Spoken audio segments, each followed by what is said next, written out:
Welcome to CoreLogic's update on housing market conditions for October 2018, brought to you by onthehouse.com.au.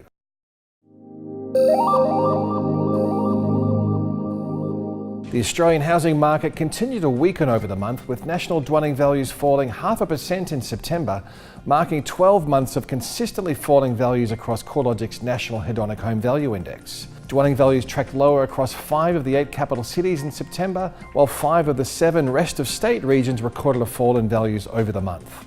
Since the national index peaked 12 months ago, dwelling values have fallen by 2.7%, hardly a crash, and a slower rate of decline relative to the previous housing market downturn, which ran between June 2010 and February 2012. National dwelling values fell by 3% over the first 12 months of this previous national downturn, before declining 6.5% from peak to trough. While the housing market downturn is well entrenched across Darwin and Perth, where dwelling values remain 22% and 13% lower relative to the 2014 peak, Sydney and Melbourne are now the primary drag on the national housing market's performance. We've seen Sydney dwelling values drop 6.1% over the past 12 months, and Melbourne values are 3.4% lower. Not only are these amongst the largest annual falls across the capital cities, but considering Sydney and Melbourne comprise approximately 60% of the national value of housing, the weak conditions in these cities have a substantial drag-down effect on the overall national housing market performance. Regional markets, where housing values have generally been more resilient to falls than the capital cities, are now showing more challenging conditions. Despite regional Western Australia being the only rest of state region to record a decline in dwelling values over the past 12 months, the September quarter saw values falling across the regional areas of New South Wales, Victoria, Queensland, and in South Australia, as well as regional WA. As housing market conditions have slowed and credit is less available, buyer numbers have thinned out. CoreLogic estimates of settled sales are down 10% year on year nationally, while previously strong markets such as Sydney and Melbourne have seen the number of settled sales fall more substantially, down 19% and 16% respectively. As the market moves through spring, new listing numbers have commenced a seasonal rise. Despite listing numbers starting to wind up, the number of freshly advertised property remains well below previous years, reflecting a deterioration in vendor confidence. Although new listings are lower than previous years, the total number of properties available for sale has been climbing higher, to be 9.5% higher than a year ago across the combined capital cities. The surge in total listing numbers is highest in Sydney and Melbourne, where stock levels are now 22% and 17% higher than a year ago.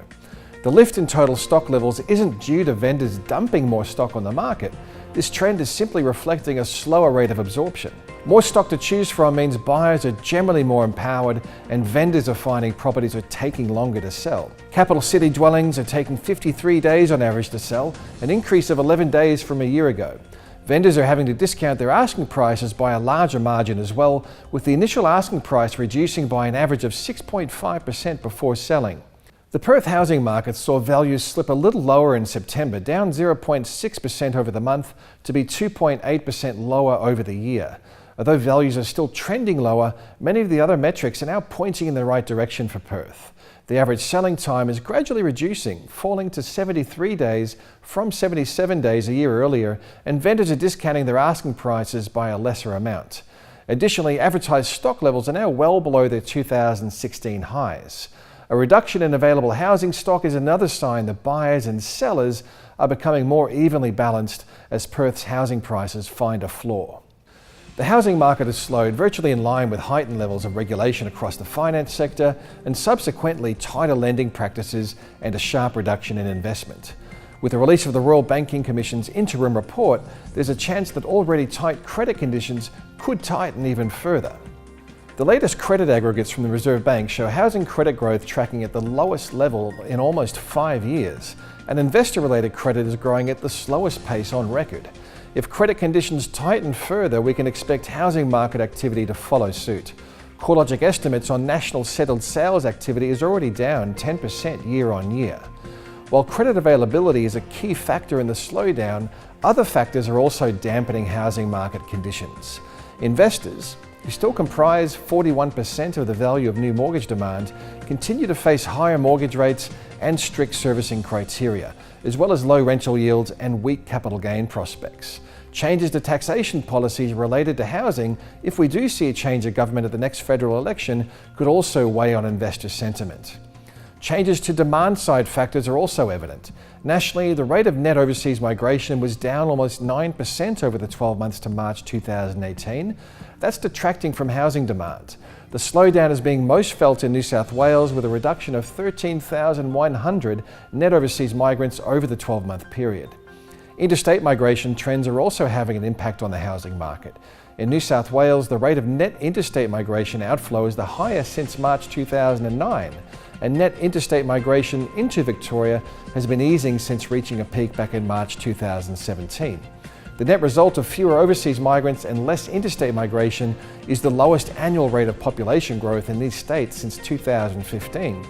The primary beneficiary from interstate migration-fueled housing demand is Queensland, where the number of residents moving from other states is at the highest level since 2007. Against a slowdown in housing demand is higher levels of housing supply. A record high number of dwellings are under construction across Victoria and South Australia, while residential construction is only slightly off a record high in New South Wales. With such a substantial pipeline of housing stock in the wings, at a time when credit has become less available, investment and foreign buying activity has fallen materially, and population growth is trending lower, this could create some headwinds for the market. There may be some challenges in absorbing newly built housing stock, especially those dwellings targeted specifically towards investors. While the housing risk profile is heightened, economic conditions remain healthy and mortgage rates are set to remain low into 2020.